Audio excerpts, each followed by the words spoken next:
welcoming all reviewers and listeners them from across the country and across the world.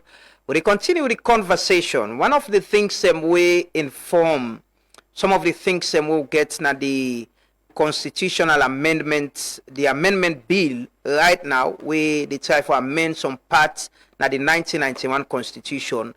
Now things that we come up from the tripartite committee recommendations, the agreement for national unity after the 2023 elections, the 80 recommendations them. Some of them they with the na then documents na the amendment bill. The Attorney General be not confirmed and we don't start the conversation with civil society. We don't get members of parliament. Today we get to talk about the legal issue, but we want to go back a bit. Now the studios this morning, I get the pleasure for get with me. Golo Kata, we na coordinator for the tripartite steering committee secretariat. They can't track progress, the implementation of the committee recommendations. Who side we don't come out, who side we they go, and how then work they inform some of the things and where they happen with the constitutional review, the amendment bill as well. Good morning, Golo, and welcome. Good morning, Ramrana. How has it been? How has it been, with the committee secretariat? And quick, we know people are waiting for get quick. With waiting they happen right now, when I talked to you, I was like, it's like we don't forget say there is a tripartite committee secretariat where we know they do some of them work there. But who side we there with the recommendations then? The 80 recommendations of the tripartite committee implementation status? So the recommendations, the bulk of them don't significantly they in progress. Mm-hmm. So that make we self we gladly the Honorable Minister, the Attorney General done yesterday again officially lay the bill in the parliament, because that bill they touch a huge considerable part of the recommendations. The recommendations and they about three parts. Mm-hmm. One part they were not really about the constitution and the legislative reviews, and that I would not see. Another part they were not we'll call management and functional reviews, and then one in itself now the public sector reform units now they deal with them. Mm-hmm. Initially start with partners. So for the electoral commission I first be done, and that report they don't be presented to His Excellency the President, and already actions don't begin take place for the reforms. Where would they follow through? And then other institutions that they wouldn't say before go through. PPRC, IMC, SLBC, Independent Police Complaint Board, etc.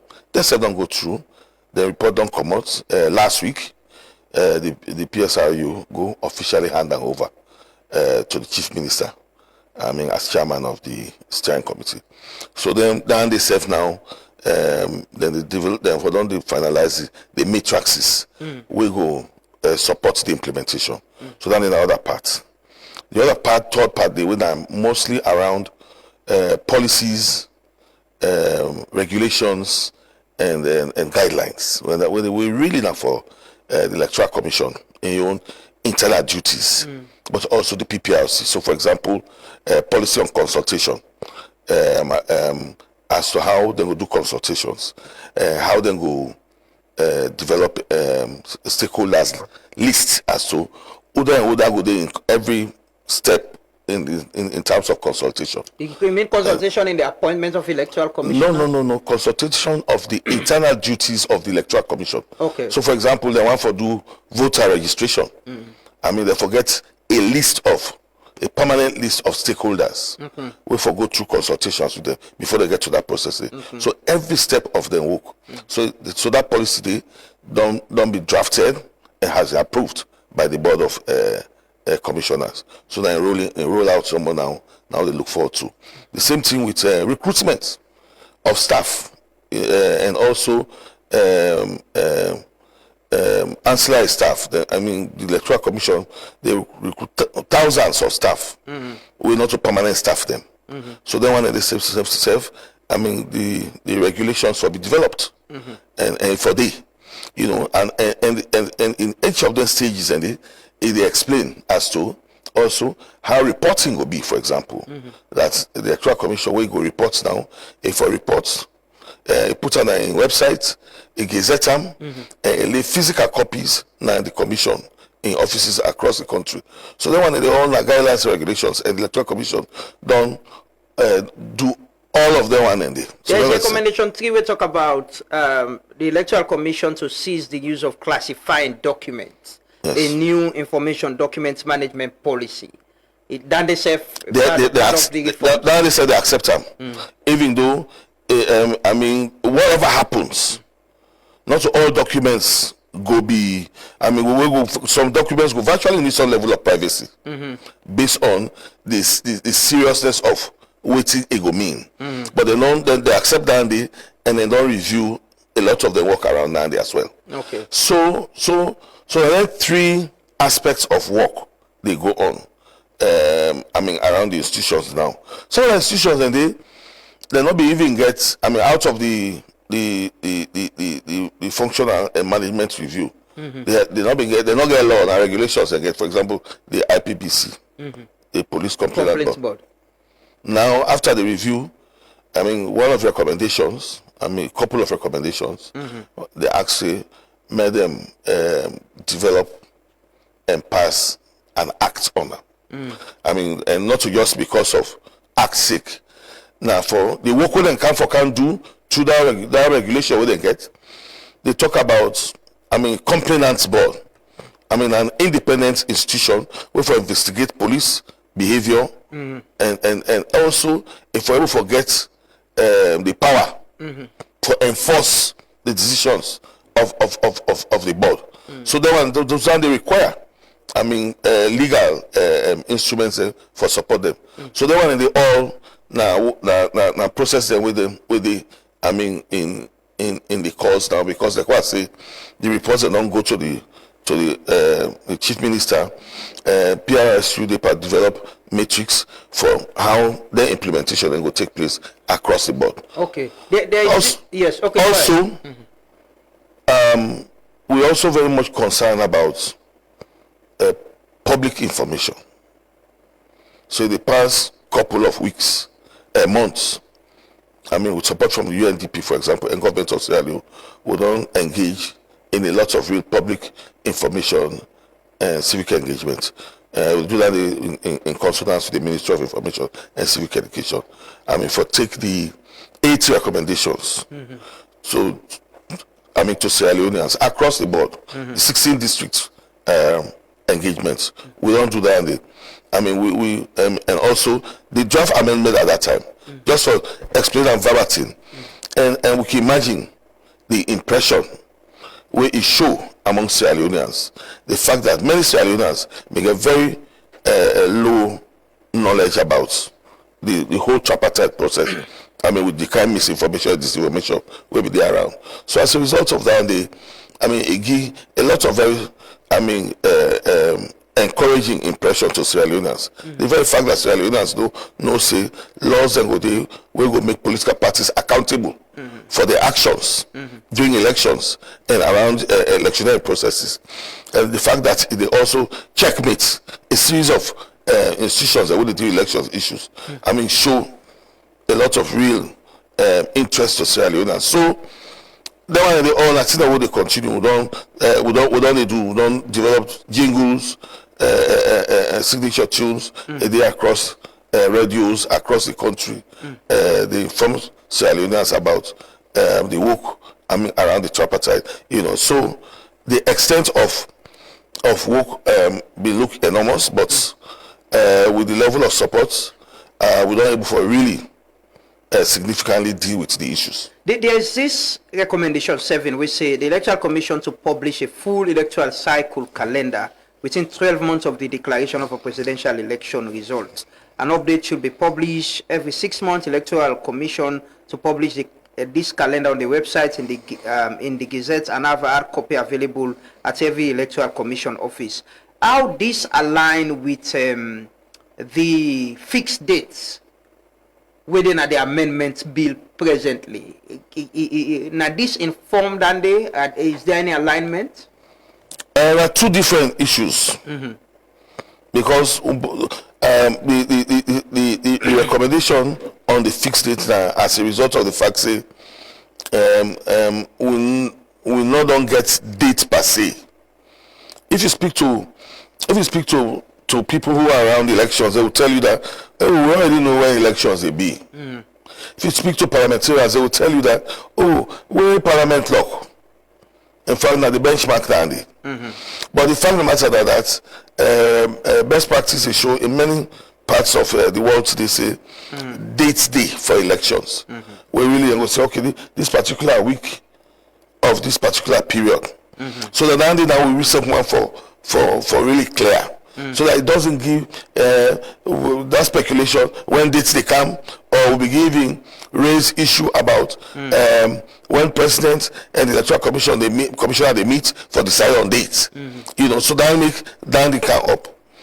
But remember, for making the electoral commission work, it require planning. So as I speak to you, that recommendation we talk about, they on course. They already do a comprehensive strategic plan, and that strategic plan will speak about the whole electoral cycle. I mean, from pre-election and post-election cycle, and they don't do extensive consultation around that. Once that is done, it will show clearly as to the whole calendar of events. I mean, looking at it based on dates, months, and period where each of the activities within the entire electoral cycle will be performed. Some of them things they are within the recommendation, including staff audits and the recruitment of staff. Nothing we get for be policies them way the electoral commission go get actually need for any constitutional review or amendment. No, I mean it show within the constitution, within the electoral commission for do. But they also need internal documents where they guide them, and it not will be at variance with the constitution. So you got to fall within the constitutional provision of the electoral commission, and that one day now I say now part of the work them where themselves they also don't do and are not complete. There's this contentious issue about within the recommendation say about threshold, for presidential election within the recommendation say and within the draft document. How it came about changing? Is it from the secretariat or not through the AG office that they change? Because the recommendations on the secretariat, the understanding is both the APC and the government when are signatory to the document and get co-chairs, right? And they sit down and agree on things and then they inform whatever for be part of the review. How did that change? So first of all, I mean, and this is what I've said to many people. So first of all this process here within the ambit of government's operation. The Attorney General and Minister of Justice, then are the legal advisor to government, and virtually then they lead on this process. Now in desk and within colleagues, you get a legal team of about 8 to 10 people, including international consultations as well for best practice. Now then they advise how then we process the RDB. So if you listen to him, I can only quote him in this. If you listen to him, I say this is how government works. By the time we 2013 and the constitutional review from President Nkrumah be done, there was a white paper. I mean, that's the analogy he gave, a realistic analogy as well. He said the white paper was presented it was up to government to accept sets of recommendations in the white paper. It was also up to government to not to accept certain things in the white paper or tweak some of those. I think say Nadande is that's how government works. I mean, you know me so now because it was just verbatim in the recommendation. Now so it come out. Then we believe say then go review them in a way. So that review they don't take place. In the recommendation they say 50 plus 1 plus 25% of a number of districts. Yeah. Now, then say 50 plus 20% in two-thirds of 11 districts. I think the onus is now with the parliament. Is that what came out from the engagements Una gets? The engagements with people then? Because Una gets consultations and engagements. Waiting actually the people wanted? Was it what is in the recommendation or they wanted change? Or this not from Una directly now waiting come up from the AG office? I think so from the AG office, I'm not the legal advisor. So it gets really a pace for deal with the issues.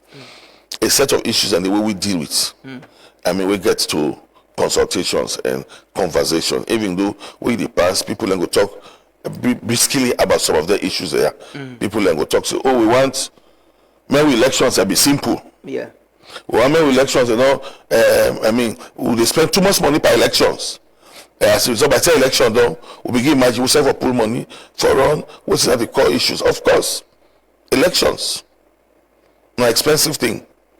But, I mean, comparative conversation there as to how they see in other parts of the world. So that I mean a lot come inside consultations and conversations we get with Sierra Leoneans. Okay. There is this other one quickly before I go to August you don't join at the studio. Recommendation 36. It say it recommended to amend the Constitution on the Public Elections Act, provide for a search committee for the appointment of all members of the Electoral Commission and chair of the Political Parties Regulation Commission that comprises 9 persons from all walks of life, with an overall number of women in line with GWE Act, including one from each Interreligious Council, the Bar Association, Civil Society, Labour Congress, Sierra Leone Association of Journalists, Women's Organization, youth groups. Such a nominating committee to be administratively supported by the Public Service Commission. Within 6 months of their establishment, the Search and Nominating Committee will finalize an electoral commissioner job description that details roles and responsibilities following the consultation with the Electoral Commission stakeholders and Parliament. Following an application and search process, the Search and Nominating Committee undertakes a selection process including interviews. The committee will recommend to the President a short list of 3 persons for each post who have met the criteria under Section 32 of the Constitution and Section 2(3) of the Public Elections Act for appointments to the Commission.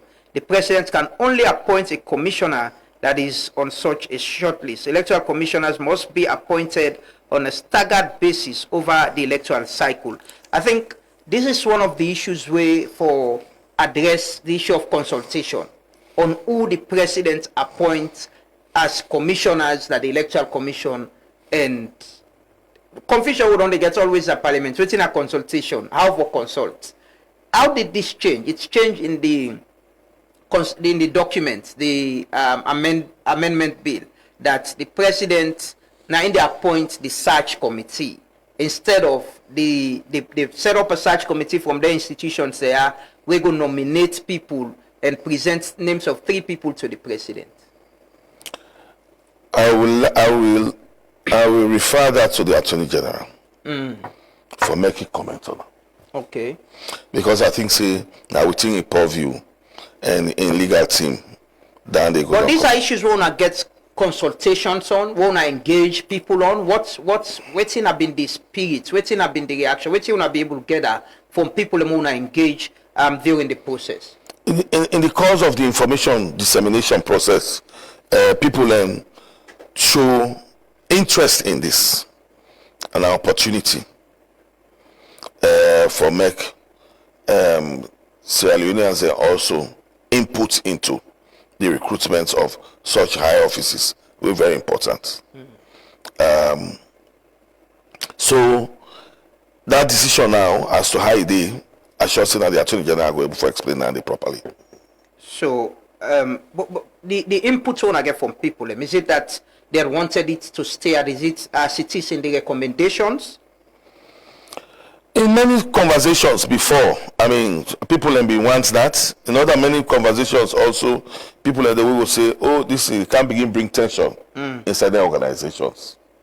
We say people and go on for show off as to who becomes representatives in a process of that nature.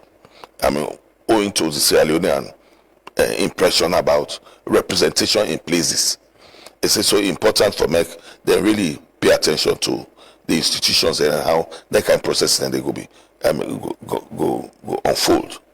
But like I said, the decision for tweak and that way they within the purview of the Attorney General. So the secretariat, waiting actually una involving or waiting una present to, is there any documents una present to the AG office or the chief minister's chair say based on our engagement, then this is actually as part of the steering committee, this is what the people want, or this are waiting for inform whatever amendment or review with the girl of the constitution?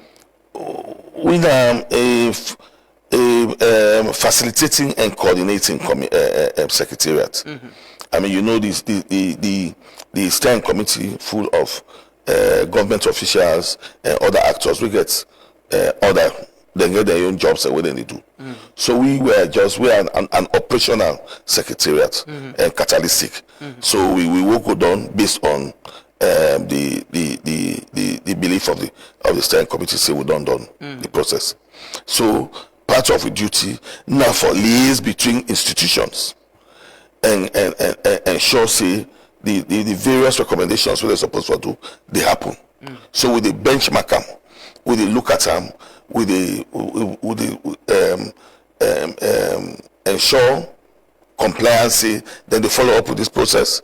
Some of them they already be don't make recommendations, then set back say we get issue with this because of the constitution, we get issue with this because of the way we operate. I mean, a small number of recommendations will still not move forward. It's about 10%. I mean, we could go back to the steering committee and report. We own duty now for ensure say work is going on across the board and consistently with the report back to the steering committee. So, for example, in conversations around recommendation 78, we in the Attorney General office lead on that process. And recommendation and about the electoral systems, for example. Yeah. So we support in the planning and preparation of citizens across the country for various consultations, be it at closed door consultations and also district consultations at the regional level across.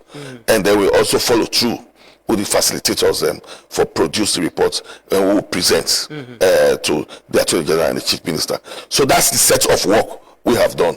Ours is really to ensure that the recommendations around each of the institutions are being followed, or to sit in the processes to ensure that they are using the mechanisms that they are supposed to use for men and do them. For example, the functional management reviews. We work with PSRU. We go to the first meeting, the set of meetings, the orientation meetings. We go to the validation meetings. We go to the final report writing meetings. And we also been there for facilitate the process for the presenter to the Chief Minister as chairman. So that's what we do. You talk about compliance. One of the other contentious issue, the amendment bill, the electoral system, the PR, the first past the post. The real presentation, civil society say they if we get election and they agree say it's first past the post. Inter-religious council, paramount chiefs and all of that. But not reflective that the amendment bill. Waiting did it's actually the peer. The issue, I'm asking you about the issue of compliance, and you say now why should I do not work with the AG office? Waiting at the reflection from waiting come up from the field, the engagement the owner gets. You think there's been compliance with waiting then at the amendment bill presently? So I mean that issue will be really be contentious. The conversation was open. I mean, from all walks of life, Sierra Leoneans have spoken about the two systems. Mm-hmm. I mean, so yes, Parliament don't talk, they don't talk. We also spoke to the EMBs, the security sector, human rights organizations. They themselves know exactly how they closer to elections and what they mean. We also speak to political parties, 60 registered political parties. And I mean, they themselves brought up the issues. Of course, within the 16 registered political parties, it was so contentious because already there was another recommendation, 70, where they talk about the registering of political parties in the circumstances that now win election consecutively twice. Mm-hmm. And they will say part of the reason why we're not winning these elections is because of the kind of system that's being run. And so this is the system that we want. But we're also saying that with this system, there should be a lower threshold. So a lot of that conversation happened across the country. But if you listen to the Attorney General, I also tell you, saying, other documents and they will then also reference in this process. And from them documents and they now make they reach at that decision. But even in the bill right now, you will realize, say, okay, they talk about PR, but necessarily talk about the kind PR we want for use. Yeah. So it means there's need for more consultations in the engagements. I mean, it was clear that it been put emphasis on the three systems, including a hybrid system. We go bring them two systems into a system. We go show reduce cost effectiveness around elections, reduce violence, but also create the opportunity for make citizens and vote no loss. Because there are elections which say you see a slight difference between the winner and the person who lost. So important for make also that set of votes and the seven. So there's a lot of those kinds of consultation. But the end of it, for me, the bill come out, now the Attorney General office today. And I get that decision they, so that decision they take, and don't care and go to Parliament. But what was reflective of the engagement now that there were different views? Absolutely. On first past the post and PR system and hybrid system as well. Yes. And that not reflective now the document. Well, like I said to you, he also said that there was a white paper from the Justice Kavan constitutional review process, one of the most extensive consulted reviews, and then take note of her. So there's a latitude of action oriented place. We said that decision come out. I mean, we now follow through. Okay. I go and ask you, somebody who work in the electoral cycle, the electoral sector in this country, it's who new and you work in civil society. What do you think, say, could be the preferred or better electoral system for this country? My opinion will be important. I've been around elections for over almost 2 decades. Many institutions want foresee elections improve. So important for that we review a lot of we own thinking about them. I believe say this country I really need an electoral hybrid system where they speak to the Sierra Leonean elections concept. This country, elections is about winner takes all. it don't just affect we body politics, but it also affects the way we respond, to state matters. So in the course of this, where I see the recommendations will come out from the consultation, I feel say really it broad enough for make Sierra Leoneans and get serious consultation and decide on a system we go be more advantageous to Sierra Leone, not to political parties. Because what I don't see right now about ranting around how each political party feels a comfortable with. Like give you an example. When we did Bombali, a civil society outfit came and they wanted to speak on this issue. May you imagine, this is in Bombali, I could vividly remember. And the young woman said, you know, the way the elections process stand for parliament and for local council, may I think say, one day in a development-oriented process, then at the local council. And for the parliamentarians, now law that they make. So that in a different process altogether. That's our opinion. In McKinney, it says, so I believe say a hybrid system will work for solve some of this problem.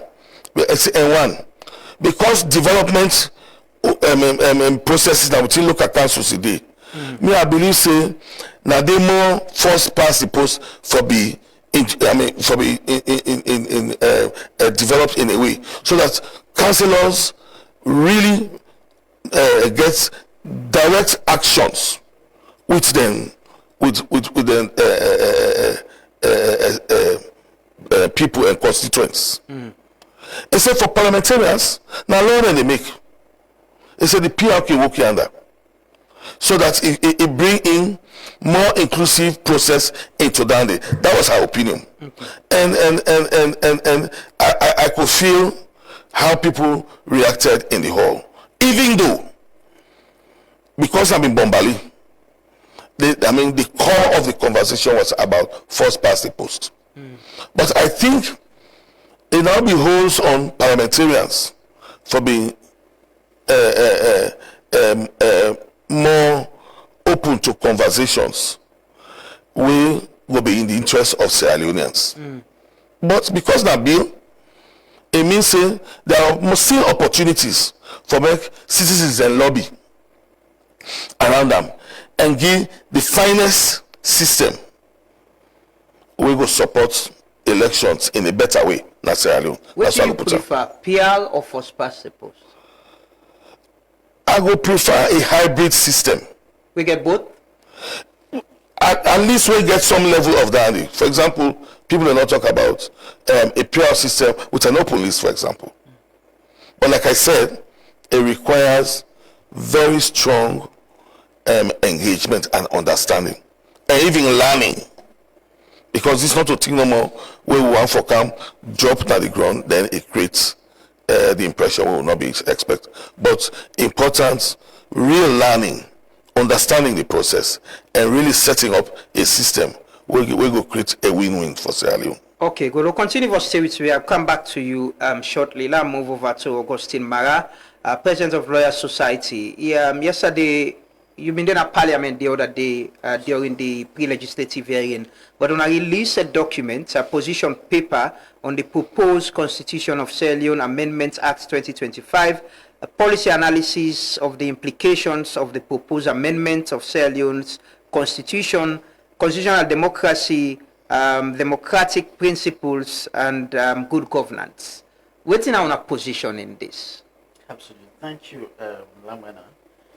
And I'm happy for dinner studio with me, big brother, member of the college, that attended me and Keketoma in the accountability in our club. We use for Kandom in office. Some of them they inspire me into the sort of work they do. So it's always a pleasure what they are around now. Thank you. So I think for just preliminary remarks, me as somebody who don't follow the constitutional review process for so long, and it's I mean, this personally, let me view on them, and I think that somehow, somewhat, we succeed forget the tripartite process for overshadow the constitutional review process. And mind you, the tripartite process was essentially among government and the two leading political parties. So the representation is very, very small. Obviously, they will tell you, say, most of the recommendations and they feed from the CRC reports. But I think generally we make two fundamental points. We say, if we do constitutional review, let me complete this process, right? A piecemeal amendment of some aspects of the Constitution need to give it that appetite again for complete that process. Say. And with democracy, it's not only about elections. We get other critical sectors that we need reform. The police, for example, the judiciary, for example, and several other sectors. So if we focus so much on elections, and I think say that the current regime now gets excused really, because when they come, they meet the white paper, where APC being put together, they reject Sunday, then put their own white paper 2019. And since that ended to now, we no longer sufficient traction. In fact, now only after the 2023 elections, when the tripartite come into being, that we begin to talk a lot about constitutional review.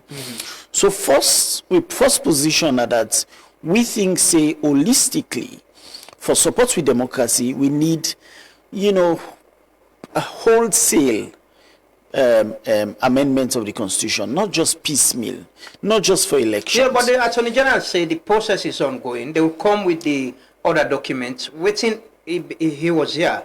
In explanation was because election issues can be very contentious sometimes. And wait till the time to election near, then they carry the document go. They want to let them deal with issues that we get for do with election. We get for amend the Constitution from the recommendations of the current committee, the tripartite committee as well, and government's white paper, and put them now so parliaments go get them and push them there on the way, then go to the other document. I had that argument, and I think, say, we repeat, because we know how these processes, we know how sometimes the entire can happen, because at the end of the day, we push through the amendments and we abandon the broader constitutional review. So I think it's more or less a call for action on the broader constitutional review. I mean, at some point I agree, say, okay, because you get the electoral cycle, you want for passing amendments and therefore be in tandem. For example, if you forget a fixed date, you need the electoral calendar for come out, etc., etc. But with the urge government, say, we then pass this, they now go back and say, okay, mission accomplished, right? And then abandon them, because we not say, if you review electoral laws, them now the Constitution, you left other governance frameworks unattended, you get back to square one, right? You get back to square one. So it's very, very important that when they review the electoral laws, them, etc., within the Constitution, therefore also ensure that we review all other institutional frameworks, them, with the work with the electoral processes. Otherwise, you will get weaker frameworks, them, and then you get progressive electoral laws, but you not get institutions that will get capacity for give effect to them. That's one. And then also, number two, we think, say, consultation is very, very low. Although the AG explained, say, political parties, especially the one that were involved in the tripartite process, were involved, etc., and consultations were done across the country. But we not say the fact that, I mean, when I saw the bill, I don't mean even not say, I thought it was a fake document. Not only why I reach out to the Attorney General and confirm, say yes. In fact, they make a decision, say they're going to introduce them, electronically on WhatsApp. We make you go all across, which is, maybe an innovative way of also informing citizens. But we don't concern now that the tripartite process, therefore open them up for involve other stakeholders in democracy as well. So that the tripartite is not only between APC and SLPP and then international partners, but also all those who were involved in the constitutional review process. Because then now, what we see essentially, now that the tripartite recommendations, now then they feed now them amendments here when they push. So it also means the tripartite representation should be broadened. Because otherwise, you go left out important interest groups, such as in smaller political parties, where most of them, they not set them up for win election, then set them up for shape conversations. Because if you get a climate activist group in the room, you go say, whatever one of the person I think about the climate, the environment, etc., etc. Yeah. So it's very important they open up that process there. And I think, say, for long term, we don't recall the Office of the Attorney General for, say, open up this process. The tripartite recommendations were arrived at essentially by few players. But if you want to come to a national scale in terms of amendments, you get for broaden the process. So this morning I was talking about how, we forget things right with the agreement and the tripartite committee for fix things right. In your own assessment, you think we've got things right with the workway, the tripartite committee on it, because all you listen to most times is accusation and counter accusation against the players, trust deficits and all of that. You think, say, we've not been able to get it right from that stage there for able to inform them process here, and we might go back. That's the point I keep making, that we might go back to the same confusion after this whole process. Yeah, I think, say, increasingly the lost sight of the problem we get with the tripartite. The problem that most people will think, say, the electoral events of 2023 not been so transparent, right? There were many questions than answers. So unless we go back to the problem statements, we're not able to address really waiting at the mistrust and distrust within the electoral processes, right? Now that makes, some of them provisions, they will see, they will remember, say, them mistrust here will continue, right? So unless you open up the process and, at some stage, if you do then kind of reviews here. We're at the stage of getting an amended constitution with electoral issues. We're at the stage of going to the 1990, maybe we'll go to a referendum. Haven't we missed that stage? You have to open up the process and make it more transparent and build some trust within even the players already within. It's unfortunate that we don't miss them. It's unfortunate that because once you get the trading of accusations, it means say mistrust still there, big time.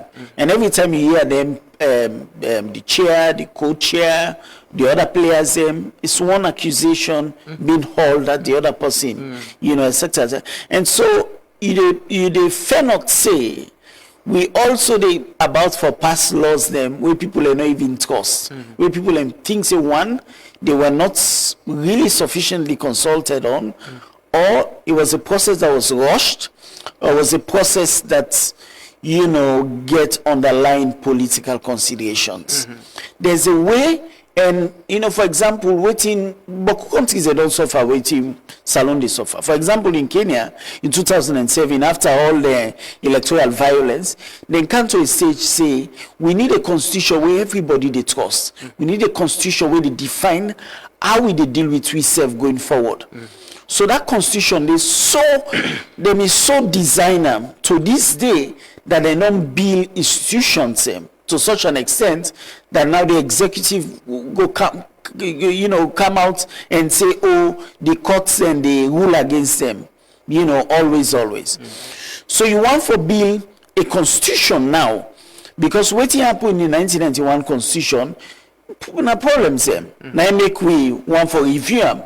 So unless you address them problems and you pass laws that where people are not trust, where people and think say one regime they try for entrench themselves in power, now make them pass certain laws here.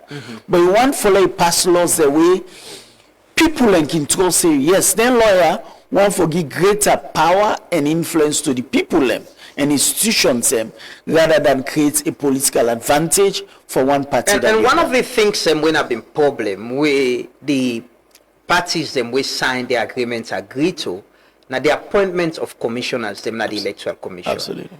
Always successively from Kaba and Escoma, the issue of consultation. Everybody gets out in the interpreter. I remember very recently the Speaker of Parliament now say the need for put a ruling or address that problem there, because it's every other time they become a problem about whether the president consult, how we consult, or who that he consult.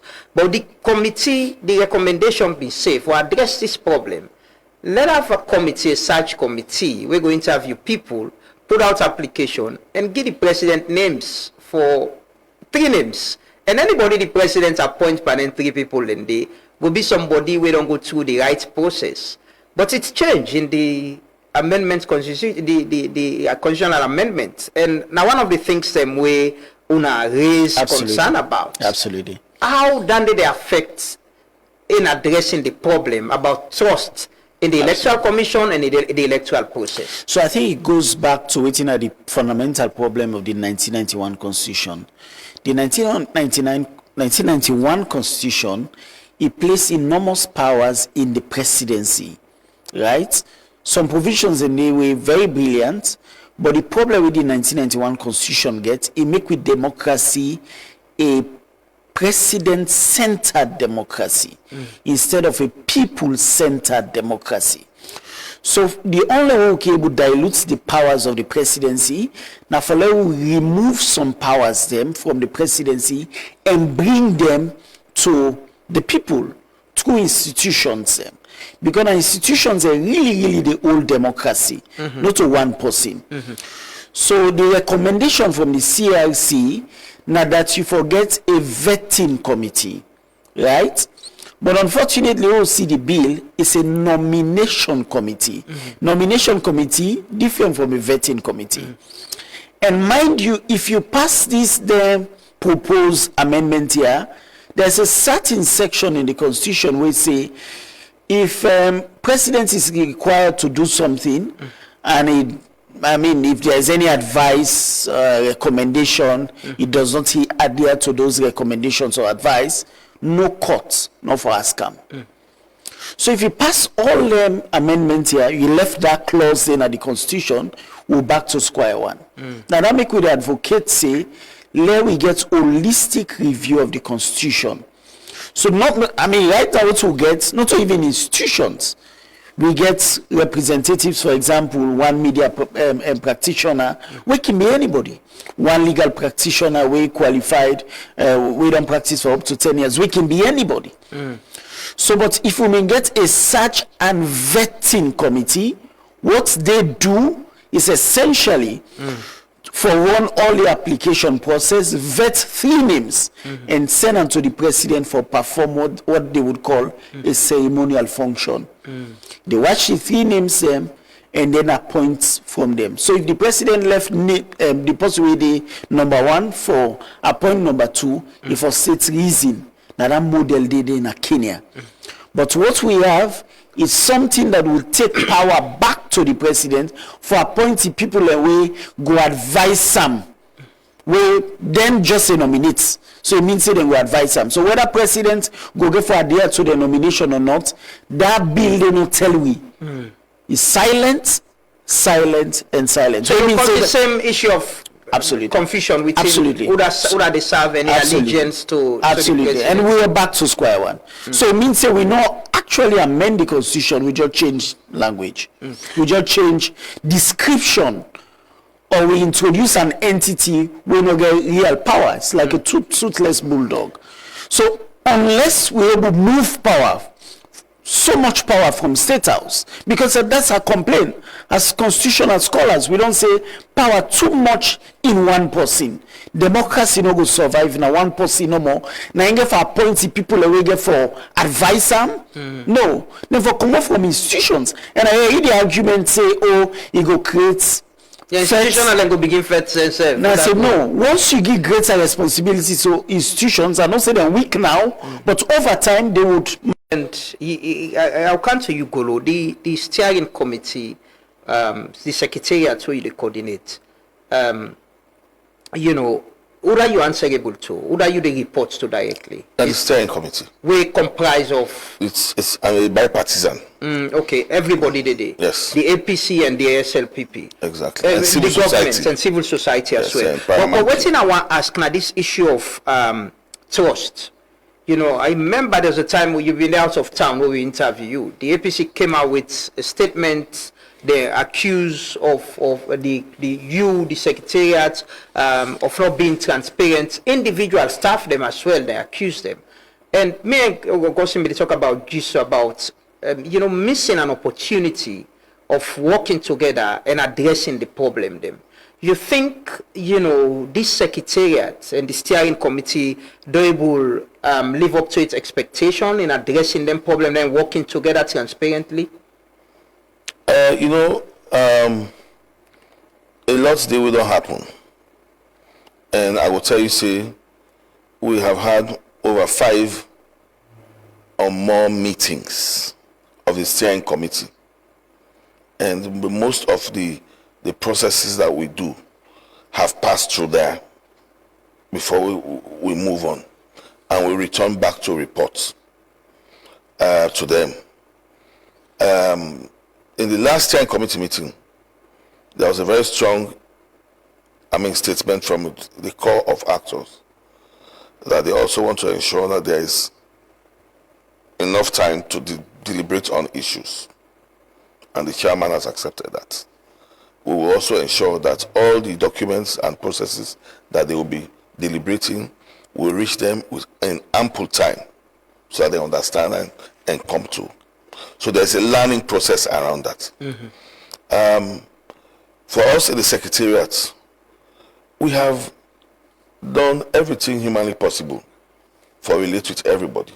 For example, when I took up as coordinator, I visited political parties to speak to them about what we are really there for. And we solicited their support so that we can work together. I did that for APC, not only once or twice. I also had meeting with APA, where all the political parties were present, and with PPRC, with civil society.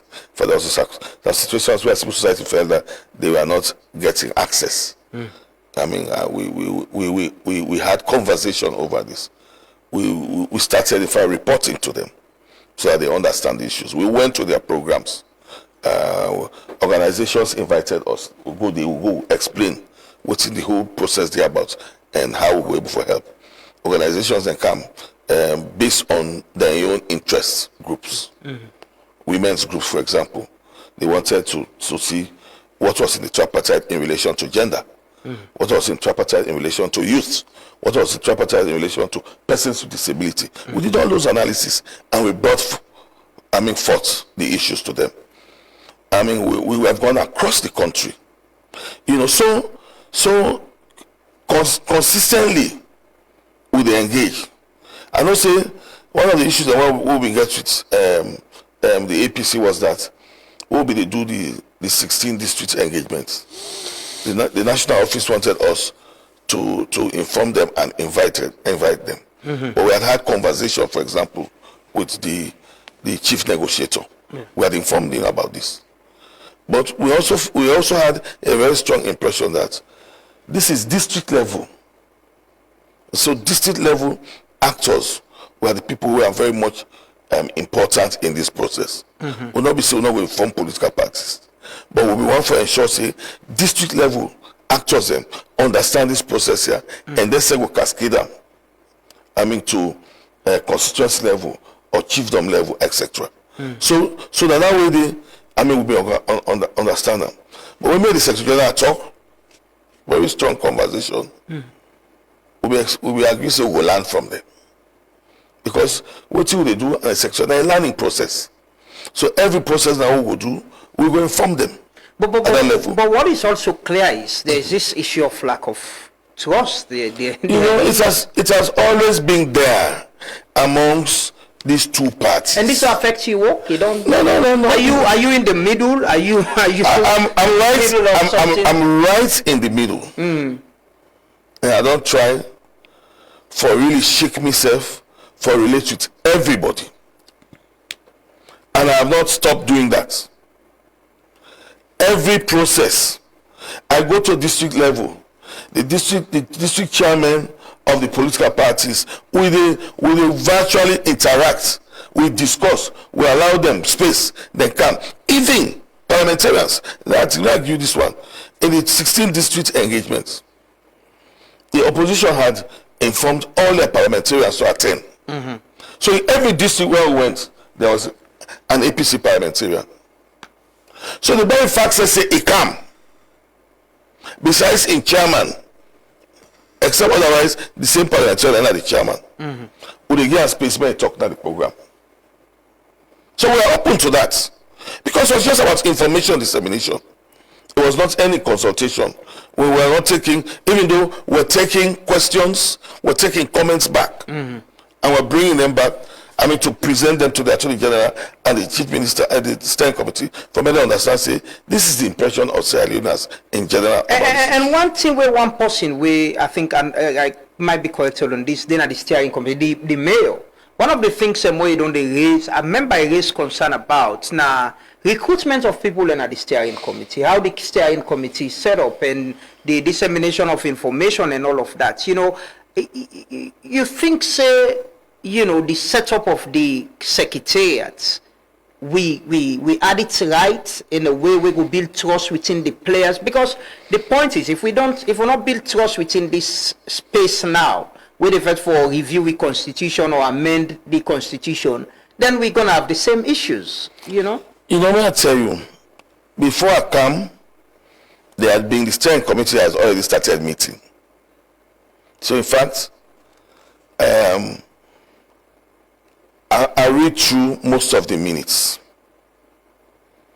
There are people who may not have been attending meetings. So, if you know they attend meeting and decision take place there, you get for hold yourself responsible for that. So you may have heard that. Even with the Chief Minister, he has said that. That there are many people who do not attend meetings. But that's the point. Others keep accusing them. So others may even send representatives. If you are not coming, you could send a representative who will come to the meeting and will go back to report to you. So there are those kinds of situations. I want to ask you directly, how were you recruited for this role? Was it through consensus with the steering committee? Everybody agree, say let's give Golo this job and we believe in him and trust him that he will do it? I got an appointment letter from the secretary to the steering committee. Who is that for that person? It's the permanent secretary to the chief minister. Okay. He is the secretary. That means you're appointed by government. Why they don't say permanent secretary? It says secretary to the steering committee. Okay. My letter day. That's what my letter say. That's also the letter for all the other experts and the legal person, the communication person, the finance person. That's what all the letter come. That is steering committee secretary. Then send the appointment. Say we're appointed by the steering committee. So, that's what I will say. And I'm answerable to them.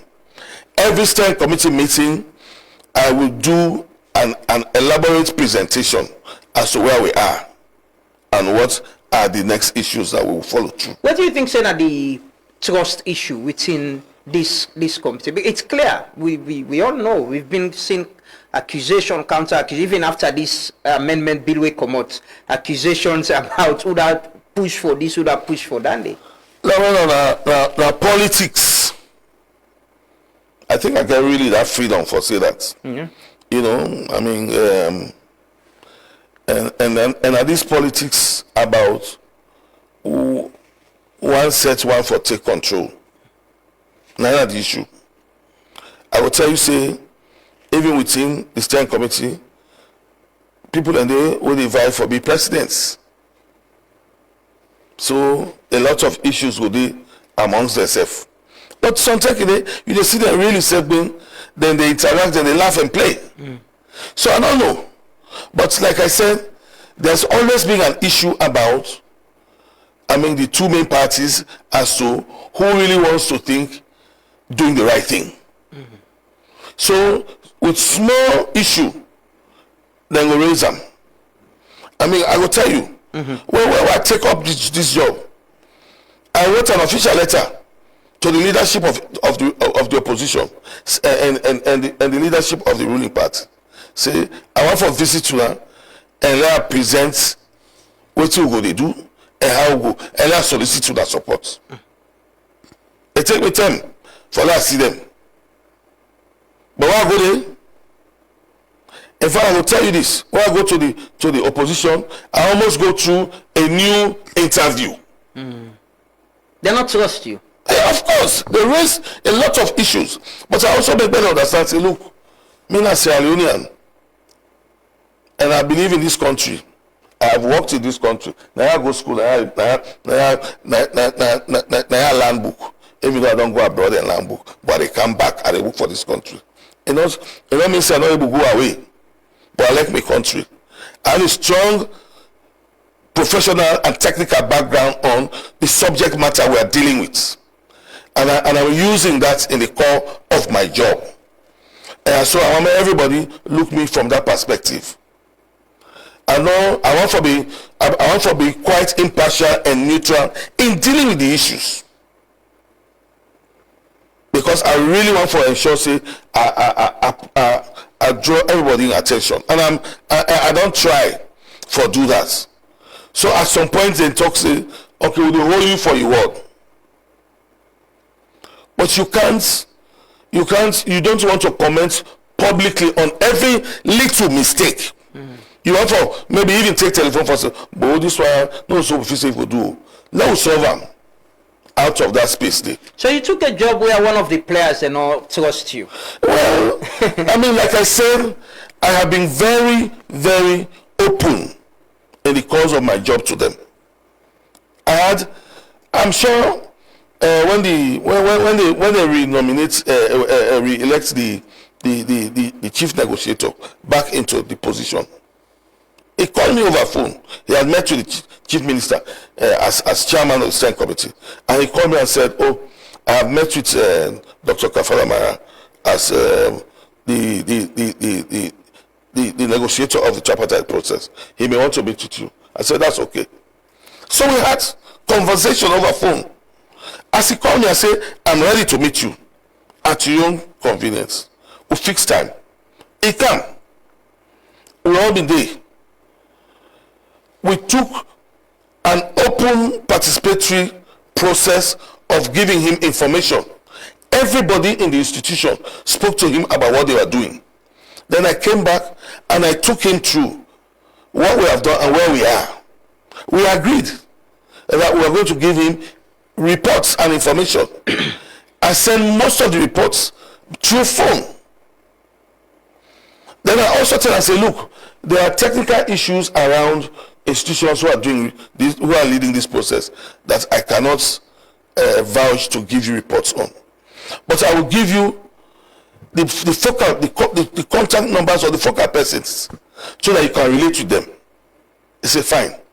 I did that from the steering committee secretariat, the permanent secretary, electoral commission, ONS, PPRC. I gave everybody's number to him, and I followed up with him. So he also had the responsibility of contacting those people to get some of the information. For example, one of the things that we always talk is say, I don't give for gear minutes. So there's a line between what we do.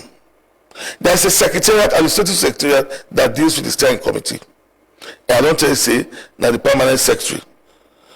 I mean, with secretariat, now operational secretariat, dealing with coordination and facilitation of processes around the implementation of the 8 recommendations. So anything around that, we will talk to you verbatim. The one the owner will give you, we will link you up with the lecturer, with the various institutions. For example, when IRN started, engaging around this process, they came to us and we have taken almost every interview. We reached a point where we're now getting into really dealing with the technical issues. I spoke to them and said, look, the work of the electoral commission should be spoken to by them. So when you come to us, I will call the focal person and say, look, IRN is here, they want to interview you on recommendation on this. I can speak about on it, but I want you, the direct person, yes, for speak on and Wusa Unade as what you know. So when they don't do as a video commercial, they ask me data and communication people say when I put on our website, because we know exactly say what thing come out of the reality. So we have done extensively like that. We're also speaking to the donor community. I don't hold extensive meeting with donor partners and development partners, but also at the whole consistent meeting with the technical forum of the development and donor partners. Where really now they lead and then they supervise all this process around the tripartite recommendation implementation, and then they brief their leadership. For me to take the political actions. This politics we talk about in this process, it don't affect you. Think say it has affected the work of the steering committee, the coordination, or whatever we could have got right in this process before we move on to the amendments here and constitutional review. We get for do the recommendation. No, I have not been allowed to be intimidated. I have not been allowed to be drawn back into that. I have a work. I have terms of references. But the people and I'm guarding. Student, it's well, so I see what's happening with where you go apply, wanna go apply for do presentation. It's end up becoming you know the citizens, they appreciate that, and they soberly, because they are getting first-hand information for the first time. Many Sierra Leoneans have lived in some level of misinformation, disinformation about this process. So even when you get into the room, you ask, what do you know about tripartite? So I'm going to tell you all that thing. Electoral justice. I say yes. Electoral justice really. Now they pass to the end this. For giving the correct information. For me, when self-input into them. For me, the law then change. For me, the institutions then become more sober, and then go do the work we go make better. Augustine talk about inclusivity and opening up the space. You think that could have helped in any way? Because I remember where President make the first pronouncement, there was this call for SLAG and civil society then be part of them. I think it was the opposition we opposed to that. Say no, it's between government and the APC. But they are in the steering committee. Yes, but they come after where the process been. Exactly, but let me also tell you, so listen, to Augustine, and I think say the policy paper now fantastic documents with them for use for lobby. The Attorney General and Parliament for really review. The issues that they raise. I have said this, and I think the Attorney General has been very open. In discussing this whole in our Parliament. He was there. Say we want for carry everybody along and let them make them law they are made better for Salone. So just by hearing and not see it too, I think say it gets a lot of issues we go be needed. But I also say it's a huge number of consultations don't take place around the process there, including this bill. There have been consultations with political parties, not to one term, two term. And I've been privy to that. There have been consultations with civil society and the media. There have been consultations with EMB, security sector, and others. There's been a wide range of consultation around this.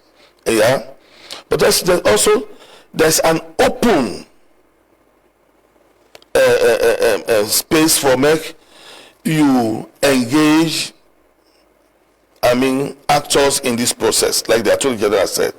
So that's why I'm saying, the what is coming from our colleagues is useful, and that is something that can't just rotate or navigate around the press, may reach parliamentarians. I would love to. Yeah, the speaker has to have a conversation with them. We don't present this paper Exactly. to the clerk. Exactly. And also have a meeting with the Attorney General himself. Attorney General. So that we will better well. understand it. They say, again on the document and one act. I mean, you're only clerk. He said that openly. He said what he want to do. He want more people then. So you speak into this issue so that you collate. A brief where he will give to parliamentarians and also the Attorney General. We don't know able to talk self or right. He want for send immediate people then go record your voice and all and they will come back. That's very important. I think it's quite an open effort for them to get our rights. So sometimes these things will start. In a way, this was real conversation between two actors who had felt one has felt aggrieved and the other has said, oh, I did the right thing. And we had mediators. I'm in touch with ECOWAS, for example. A few days ago I had extensive conversation with ECOWAS representatives in Sierra Leone, and also the elections assistant coordinating group in ECOWAS Abuja. So we're having conversations around these issues. We're briefing them. We're speaking to the moral guarantors as well. I've had meetings with them. And you go talk. We say we go talk. Well, now what will they do? Will they populate with websites? tscsl.org. Will they populate them with all the information them? What we don't do for justify, say, actions then take place. Okay. So if you go there step by step, district by district, area by area, you will see pictures where they justify, say, people are being engaged. But we're also doing an annual report for sure clearly as to where we have come from and where we are, and how we will navigate for logical conclusion on this. Okay, Guru, I'll come back to you for local conclusion, but let's go to Augustine. Augustine, I wonder we want to some of the things Mona highlights now, the critical issues them. One, independent candidate for presidential elections, threshold for presidential election, and election petitions, and also fixed presidential dates, dual citizenship, ineligible to become ministers, resignation from public service to contest parliamentary election, consequential amendments to other laws, deregistration of political parties. What are the concerns Semona gets in them specific? And one of the thing where I think we need for make the public understand as well, now the threshold on, because if this law pass, we're moving from the 55% to a new format of how we elect a president. Absolutely, and I think that some of the provisions we captured in a position paper really requires beyond just few actors and few stakeholders. We believe, say, some of them here, then get for passing on to a referendum. For example, electoral system is such an important process. You know, the format in which we want for get elections. I understand in 2023 perhaps there was a need for PR as at that time. But waiting the bill they seek for donor for delete 38A entirely, with 38A being give opportunity for that district block system. So meaning if this pass, it means say we don't get PR, right? And we the Attorney General will say in terms of the model of PR that will be captured in the Public Elections Act. But this is an issue where we discuss na the Constitutional Review Committee, and this is one part of the issue the way they may recommend say let the people decide going forward, because once a constitution where can last for another 50 years or 100 years. Not always we get for add 38A or 38B. We want a constitution where people can vote on a referendum. You know now saying that the people and then call for PR. Like that is very important. Threshold is also another important factor. We understand the arguments for long make elections simple, remove the need for runoffs, etc., etc. But quite clearly, we get a provision now where they at variance with even the tripartite report. recommendation. Because then they talk about 25% in half of the total districts, right? And I don't hear the minister, the attorney general, clearly on this. And I think it makes sense to me. The only thing we're missing in that one day, now that if you bring this out, and then one part of the people will constitute it tripartite architecture, opposed to, I mean, say, they were not broadly consulted or they not consent to them. Because at the end of the day, you want to bring forward a provision where a critical stakeholder of the tripartite process agree to. I mean, if you ask me sitting here, I would think that the idea is to make sure that we not get an election where feel like a partisan. You know, people go focus on the stronghold and get half of the districts and it's home and dry. We want an election where the winner go get broad appeal and broad support across and beyond the partisan lines, which makes sense. But I think what's missing fundamentally now the fact that, you know, people don't say, who said this provision come on? You know, they're not CLC, you know, they're not tripartite. And for the Attorney General say, that's how government works. No, we therefore move from that's how government works to that's how it should be. In terms of how the people are arranged, in terms of what the people want. So I think that is what is missing, right? And we think either then stick to what's in the 55%. 50 plus 1 at the CLC, or they stick to the tripartites, 50 plus 1, 25% in half of the district.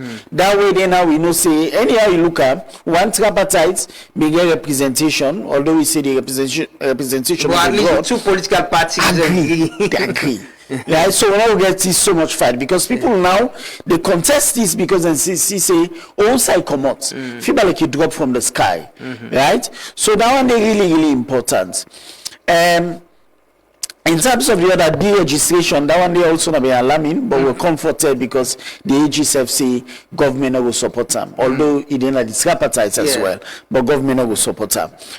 Independent candidates also, we think it's very, very progressive provision. The only thing that we're opposed to now the financial capacity. We don't describe that one as the Jagaban clause. You say the person forget sufficient financial capacity. Whether they go mean say you can easily get another Jagaban in the future where you can easily able go buy votes. I know they insinuate any Jagaban they buy votes now. You know, they use Jagaban as somebody will get money. You can buy anybody, buy votes, buy the required number of people that will support them, and then you can run for election. Election for go beyond financial capacity. You get for represent majority voice and appeal as well. There are a couple of other things. For example, election petition. Very brilliant. The timelines are very brilliant. The only thing that we say in terms of, for example, USA get run off, USA then provide for 60 days for rerun the elections. We think 60 days go keep people on tenterhooks for so long, that can be reduced to 30 days. But we welcome the provisions and we set timelines for the court. For example, 14 days for dispose of that matter day, right? In Nigeria, we see in the election petition, it was concluded very short term. Kenya, they took 21 days for concluding with them. And so we think that they really progressive for give 14 days. But in terms of the petition, we see for the first election is 3 days, runoff is 7. We think for put petition evidence together can require a bit longer, so we advocate for 7 days across the board. But what's missing as well now, you know, an explanation of inauguration, how I talked with the AG now. We also mentioned. So if you get a fixed date, you forget a fixed inauguration. Exactly. Otherwise, you come back to, for example, some somebody within a power will be unfairly affected. If, for example, you win in November and then there are petitions will go on for 3 months and then you are inaugurated, you know, go end up for serve that 5 years day. So if we get a fixed date, we will also get a fixed inauguration. In fact, in the CRC, they may recommend a fixed inauguration date. And we think, say, during the CRC, they may advocate for March. They say from March to May. Will make sense because in November, if you conduct elections, you will not give for day, etc., etc. It will affect tourism, it will affect people, everyone for in December. And mind you, we also note now in November we get every ends. Last November we get every ends, so December. So, but we welcome the idea of fixed dates because we think say we remove a lot of uncertainty. Now we talk about 2028 without a fixed date, we don't even know when 2028. People can able plan their lives and better. Say I can go a camp for March. First Saturday or second Saturday. So you proper electoral cycle and predictability. And you get a fixed date because if you put all in timelines for petition, you can able design a date maybe first week in May for inauguration and all that kind of thing. So these are welcoming provisions, really. And these are provisions that will then feed from CRC. I think the contentious ones, now then one they will depart from CRC and TRC. And tripartite as well, because then it beg the question, whose side is come out? If, for example, you want for amend that's recommendation we talk about presidential threshold, if we don't get an addendum to the tripartite report where everybody sign on to, so the co-chairs will come back outside and say, oh, we don't know about this. They spring this surprise on we. Well, gets everybody sign on to the addendum, it clears the way for we. We don't know now say, oh, these are the critical players, they don't agree to this amendment. And by the way, I mentioned, I understand the idea, so that we move elections beyond partisan strongholds, so that people know they go focus no more. Say now 50+1, the threshold is low. I go focus on me out and me stronghold and get half of the country. I don't win. We go mean say half of the other country go feel say, oh, we don't candidates, we don't mix fan governance. So you want to move beyond partisan politics. It's understandable. Now, then they talk about transparency and the need to engage, because if you engage, you say, "Oh, do addendum."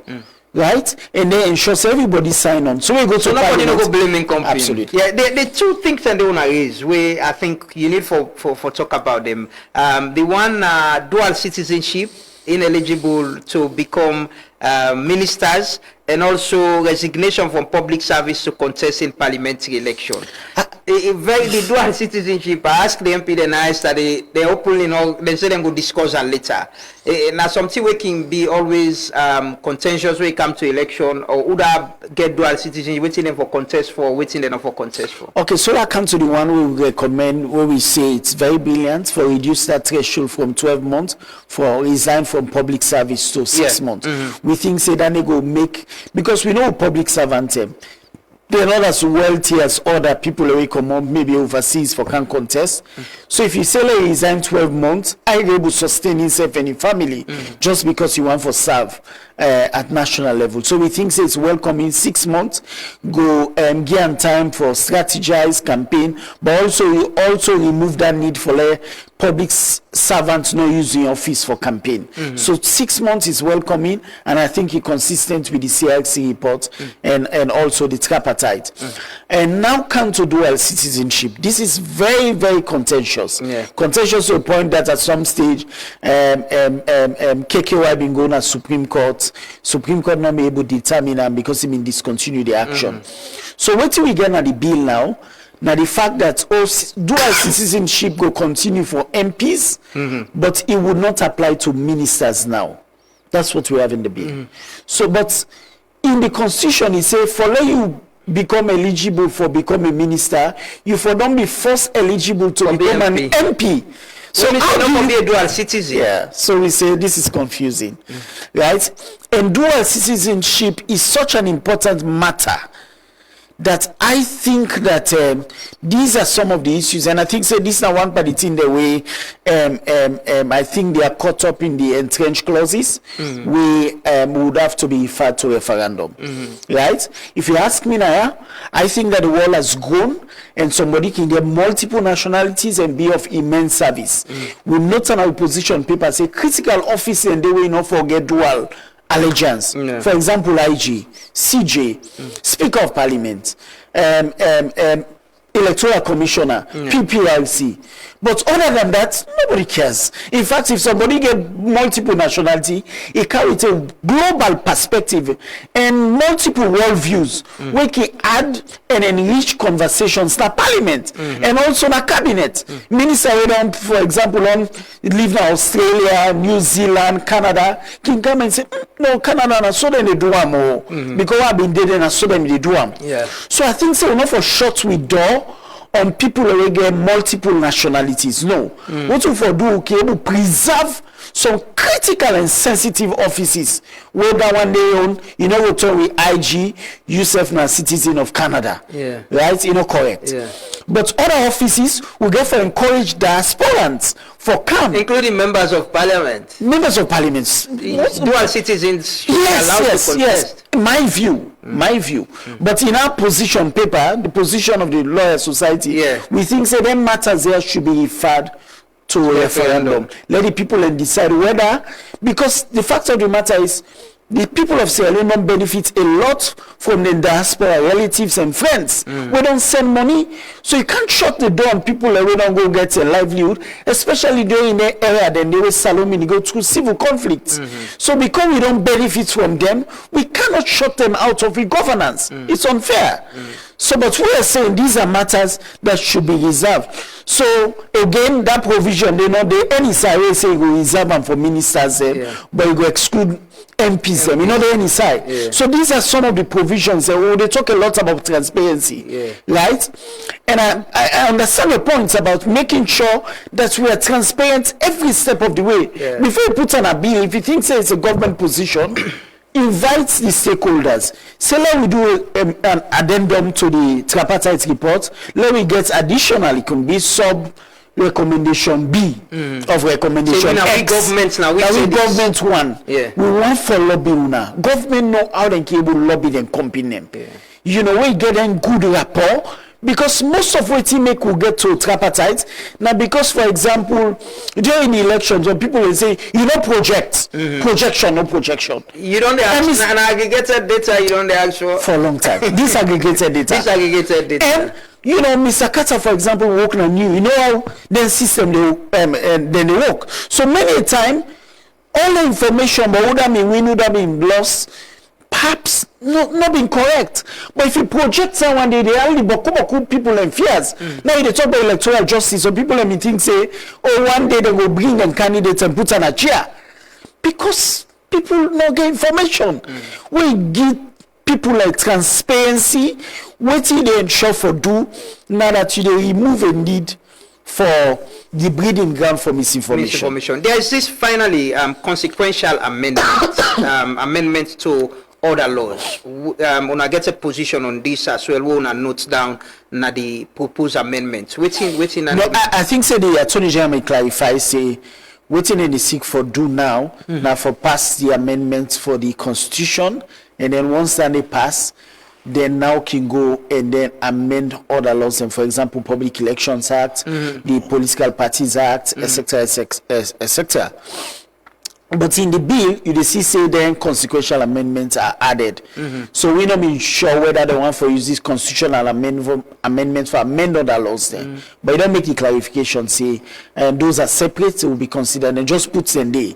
But there are things when I entrenched clause within this amendment. Yes. And one of the I've been the follow parliament, one of the conversation, one of the questions then that's whether after if parliament passed this bill, it will go to the president again, assent, or within the entrenched clause within this amendment right now. What in again for mean for referendum and all of that? So with referendum, if you get an entrenched clause, Parliament can pass them, with 2/3, but also he require for go through a referendum before he come to president. So president. So then go remove them. So I think the leader of government business been say then go identify all the clauses and they remove them. So then go place them in a referendum. And again, that bring you to the broader idea of constitutional review.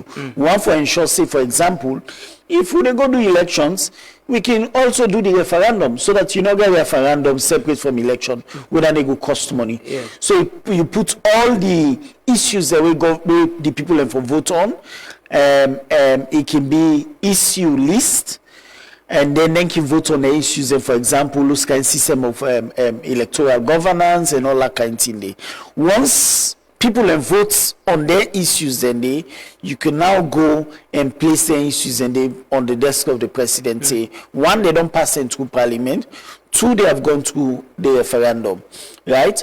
So, for example, parliament votes for them 2/3, then go reserve them now. So they don't pass through the 2/3 test already. Now for just put them now during the referendum process. One day we not require the referendum, those can be sent to the president for sign and then pass it. Finally, Augustine, how do we ensure that we get a broader review and inclusion in this process, build trust, and get a system where tomorrow will not go to election and come out of the election with the same confusion that will be not getting previous election?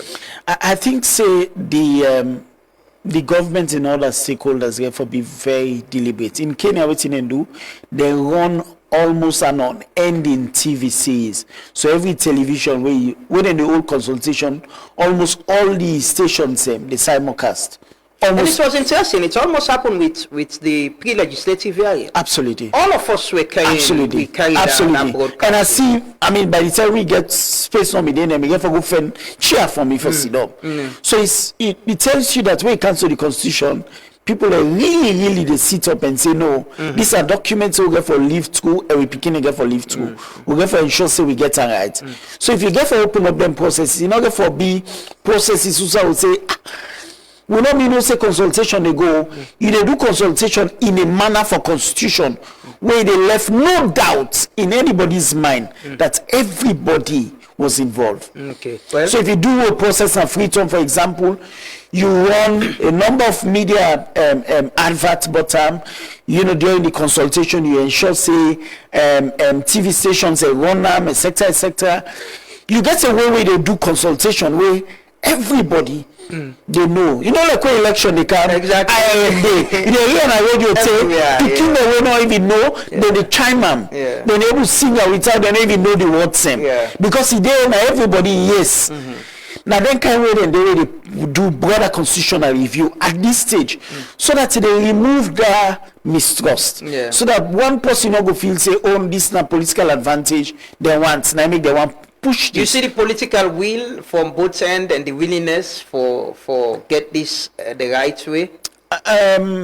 Call me a pessimist, but I think my answer will be a no. This is because I think government's more interested in the tripartite process because then they get for do it elections because politicians are interested more in getting legitimacy than in governance process. Because from where the SNP became a power 2019, the white paper, I would have thought that maybe before the end of the first term, we don't get a new constitution. And I mentioned to the AG that it come up from a human rights background. I can always see now one part the big brother they way inspire me into human rights from college, human rights clinic, etc. I can always tell them, say you owe this the people of Sierra Leone. For ensure say we get a new progressive and a people-centered constitution. And I think say if him based on him all in credentials and experience understand the need for progressive constitution, also the political will not be he go ensure say that. And you not see that presently. For I see a lot of willingness on his part for engage. Willingness on the part for ensure say the constitutional review process is concluded almost nearly 20 years later. But in terms of the broader government's will, unfortunately, we have not seen that. But we would gladly be corrected on this. Okay, thank you so much, Augustine Surisengbe Mara, President of Lawyers Society. By the way, reach out to Bar Association as well, because we want to get legal perspective of this. Hopefully, they say they will get back to you. Hopefully, if they also have a position on this, we'll have a conversation with them. Absolutely. For, broader the conversation, so people can go learn. That now, what to me think is important. Let the public Constitution, they don't give you every month to it takes time. Go waiting at the timeline, of the secretariat and your work. When me talk yesterday, they say people Italy couldn't begin forget about the tripartite. Now constitutional review they no more now. Una work done or it still continues? We are a catalytic institution, like I say. Which mean that once we wrap up, then recommendations and done who will cease for exist. So they look at how the process will go, and also the chief minister, chairman of the steering committee, don't make comments about that, but we'll follow through for okay. Saudi. So what's the what's the recommendations then we left we una the work on presently? A few days we will still follow up with the recommendation 20, for example. When they talk about a standing committee on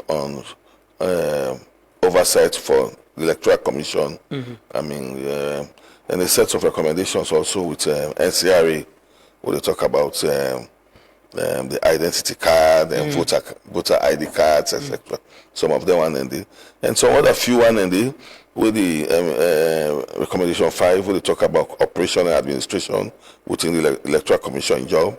But electoral commission job accepts some, but I know say with the independent management and functional review, it will help for solve some of the other problems. So it's few of them, and then we'll follow up with them, and we hope say that self will be reviewed. Somebody asked a question. The chairperson for the Persons with Disability Commission, he say also how has recommendation 50 for vulnerable categories, including persons with disability, been captured in all of your work? Is PPIC setting this as a criteria, just like the 30% GW law? Yes, I mean it's a progressive conversation. It's going to also be in the constitution, because also they want to ensure say they are protected, just like how women and young people. So that they have provision there for them in the bill as well. So yes, that is a very important issue. Okay. I mean, in terms of inclusion, well, Commissioner, that's an assurance from Golo. But finally, Golo, what's a message to Sierra Leoneans? You still coordinator of the steering committee. We're still into this. What is Sierra Leoneans and for expect, and which assurance you want to give them? This is a law for Sierra Leoneans, not just for politicians. And so we will continue for inform them. I mean, we want to create very strong optic knowledge around this, so that Sierra Leoneans themselves will participate. Whatever happens, I mean, I'm sorry, whatever happens, there'll be a referendum, and it's citizens will be voting. So important for me to continue to understand the process there and follow through. Then self also gets the responsibility for pressure on the parliamentarians, engage them and lobby them for me to take the conversation within our parliament to the utmost interest. And we believe say the greater good, I mean, for Sierra Leoneans for the optimum utility of people power. Yeah. And we really want for Sierra Leoneans then show interest in this and commit themselves for ensure say at the end of the day we get a constitution we will leave the test of time, so that we all will go and begin and go ask you tomorrow. Yeah. So grandpa outside be the travel. Yeah. Say pa na give you bad law. Exactly. Then Jesse then they will tell me now face say now all play role for low get bad law they give you problem. But me I think the greater issue is the impact where this go create in addressing the problem they would only get, because We don't go into elections them. You don't work na the space who sound they come out with recommendations and the thing they will for address.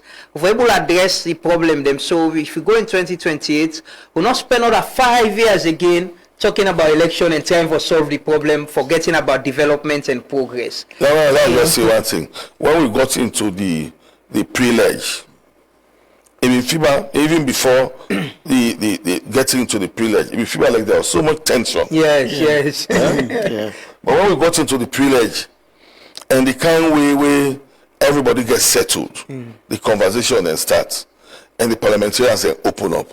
They allow parliamentarians and talk. They allow other stakeholders to talk. I saw